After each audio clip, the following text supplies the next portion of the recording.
오병이어의 기적을 저희가 계속 보고 있습니다. 오병이어의 기적을 주님께서 일으키셨는데 어떻게 그 기적이 일어났는가, 그 과정을 좀 이렇게 세심하게 살펴보고자 합니다. 엄청난 무리들을 먹일 수 있었던 예수님의 그 방법, 그 과정들이 어떻게 진행이 되는지, 그렇게 예수님께서 오병이어 과정을 일으키는 그 과정을 통해서 우리도 우리의 부족함과 또 현실적인 어려움을 맞닥뜨렸을 때 그것을 극복하고 그 부족함 속에서 어떻게 하나님의 놀라운 축복의 통로가 되게 하는지, 그 비밀을 예수님을 통해서 한번 알아보고자 합니다. 그 첫 번째로 오늘 우리가 살펴볼 것은 하늘을 우러러 본다라는 거예요. 하늘을 우러러 본다. 다시 한번 저희들이 41절 말씀으로 가보겠습니다.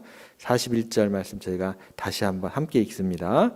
예수께서 떡 5개와 물고기 2마리를 가지사 하늘을 우러러 축사하시고 떡을 떼어 제자들에게 주어 사람들에게 나누어 주게 하시고 또 물고기 2마리도 모든 사람에게 나누시매.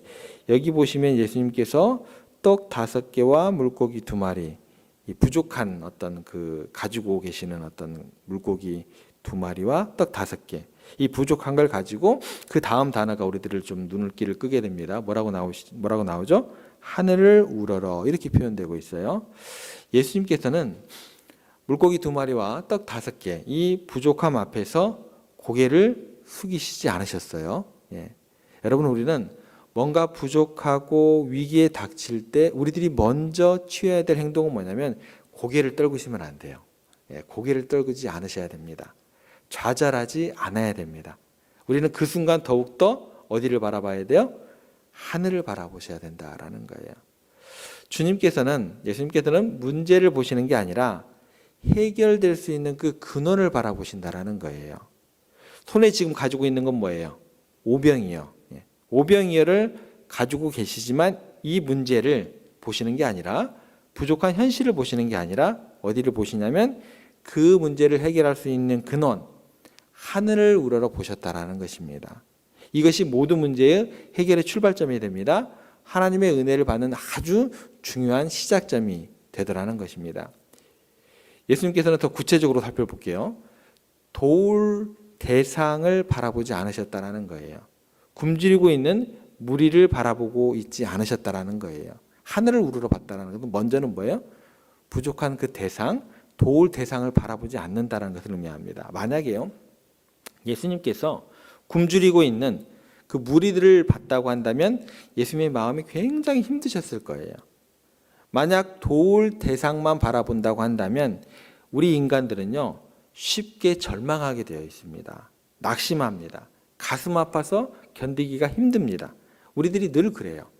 내가 누군가를 도우려고 할 때 그 사람이 비천하고 또 고통스러운 모습만 우리가 주목해서 바라보게 되면, 거기에 계속 초점을 맞추면 나라는 사람도 약해지게 되어 있어요. 아무것도 손쓸 수 없는 지경에 이르게 됩니다.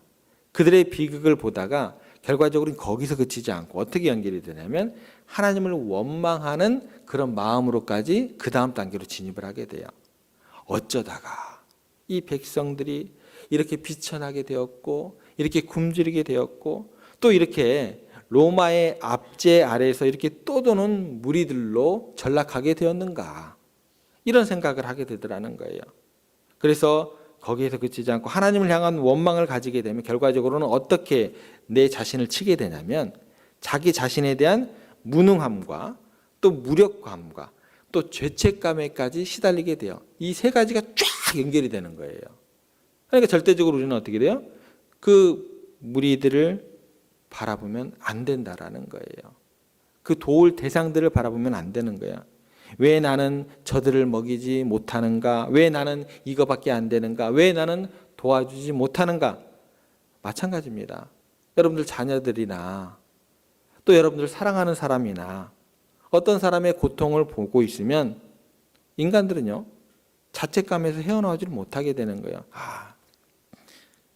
내가 좀 더 그럴듯한 집안에서 아이를 가졌다고 했다고 한다면, 내가 교육을 좀 더 잘 시켰다고 한다면, 내가 좀 더 가지고 있었으면 충분히 더 도와줄 수 있었을 텐데, 이렇게 우리가 마음을 가지게 되더라는 거예요. 그렇기 때문에 내가 도와줘야 될 대상을 바라보시면 돼야 안 돼요? 안 됩니다. 절대적으로 안 돼요. 그러면 함께 약해져요. 함께 약해져요. 우리는 유한한 존재들이잖아요. 그래서 주님께서는 지금 이 순간에 무리를 보시는 게 아니라 어디를 보셨어요? 하늘을 우러러, 하늘을 우러러 보셨다라는 거예요. 여러분, 힘들고 어려우시면 하늘을 바라보시기 바랍니다. 왜일까요? 그렇게 하늘을 볼 때 그곳에서 모든 문제를 해결할 수 있는 힘이 나오기 때문에 그래요. 그래야 무리들을 바라보지 않고 하늘을 바라봐야 여러분들 숨을 쉴 수 있어요. 사방이 우겨쌈을 당할 때 여러분 숨 못 쉽니다. 그때 하늘을 우러봐야 우리가 좀 숨을 쉴 수 있는 틈이 열리는 거예요. 그 사이로 뭐가 들어올까요? 하나님을 신뢰하는 믿음이 들어와요. 그때 믿음이 들어와요. 믿습니다 해가지고 그냥 그게 믿어지는 게 아니라니까요. 내 주변을 둘러싸고 있는 그 무리들, 또 나의 죄책감 이런 걸로 가득 차 있는데 그 주변만 바라보면 그게 믿음이 어디로 비집고 들어올까요? 틈을 만드셔야 돼요. 틈을. 그러기 위해서는 어디를 봐야 된다고요? 하늘을 우러러. 부족한 것을 붙잡고 계시다가 무리를 보지 않고 하늘을 먼저 보신 예수님을 우리가 본받을 수 있어야 돼요. 그래야 그 하나님의 기적이 우리 삶 가운데 은혜로 다가올 수 있다는 것입니다. 내가 무엇을 바라보느냐에 따라서 우리의 상황은 완전히 다른 길을 가게 될 수 있다는 것입니다. 두 번째로 예수님께서 바라본 게 있습니다. 예수님께서 믿음이 부족한 제자들을 보지 않으셨어요. 첫 번째는 무리들을 보지 않으셨고 두 번째는 누구를 보지 않으셨어요? 자기를 돕고 있는 제자들, 동역자들을 보지 않으셨다라는 거예요. 절대적으로 부족하고 힘겨운 상황에서 제자들을 봤으면 또 마음이 상하셨을 거예요. 전혀 도움이 안 되는 그 동역자들을 바라보지 않으셨다라는 것입니다.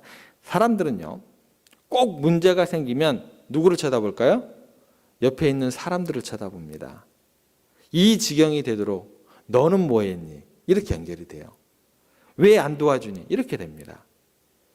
어차피 지금 이 제자들을 통해서 해결할 수 있는 성질의 문제가 아니지 않습니까? 마찬가지예요. 우리들이 사방을 울겨쌈을 당할 때 내가 그 능력을 발휘하지 못한다고 한다면 내 옆에 있는 사람을 통해서 해결될 문제의 성질이 아닐 확률이 굉장히 높아요. 너나 나나 똑같다라는 거예요. 그런데요, 우리는 어떻게 하냐면 꼭 문제가 생기면 너 왜 나 안 도와줬어 하면서 옆에 있는 사람을 바라봐요. 왜 그럴까요? 왜 그럴까요? 내가 실수하고 내가 많은 문제를 일으켜 놓고 하늘을 우러러보지 않고 사람을 보면 내 마음 가운데 드는 생각은 서운한 마음밖에 안 됩니다. 내 잘못인지 뻔히 알아요. 내 잘못인지 뻔히 알면서도 저 사람은 왜 안 도와줄까? 나라면 도와줄 텐데 이렇게 돼요. 사랑 있는 거 맞아? 교회가 왜 이 모양이야? 이렇게 되는 거예요. 그래서 사람을 바라보면 전혀 내 문제와 상관이 없는 대상일지라도 우리 마음 가운데는요, 절대적으로 100% 서운한 마음이 들게 되어 있습니다. 그래서 예수님께서는 부족한 상황 가운데서 제자들을 바라보지 않으셨어요. 만약 위기의 순간에 그 제자들을 바라보게 되면, 우리가 위기의 시간에 동역자를 바라보게 되면 반드시 그 관계는요, 깨어지게 되어 있습니다. 분명히 깨어져요. 원망을 서로에게 하면서 갈등이 증폭되게 됩니다. 문제는 해결되지 않고 더욱더 커져가게 되어 있어요. 그래서 예수님께서는 제자들을 보지 않으시고 하늘을 우러러 보셨다라는 거예요. 예수님은 또 손에 들고 있는 오병이어 자체를 보지 않으셨습니다. 예수님께서 보시면 이제 시작 부분에 보면 들고 계시다라고 해요. 오병이어를 들고 계신다고 하십니다. 오병이어를 본 것이 아니라 하늘을 우러보셨다라고 말씀에 기록되어 있습니다. 만약 그걸 봤다면 예수님 스스로 굉장히 비참해지셨을 거예요. 내가 부른 제자들입니다. 제자들이라고 하는 것들이 어떻게 가지고 있는 게 이거밖에 없냐. 야, 지지리도 가난한 사람들을 내가 제자로 괜히 불렀구나. 예, 그렇게 이제 연결이 되겠죠.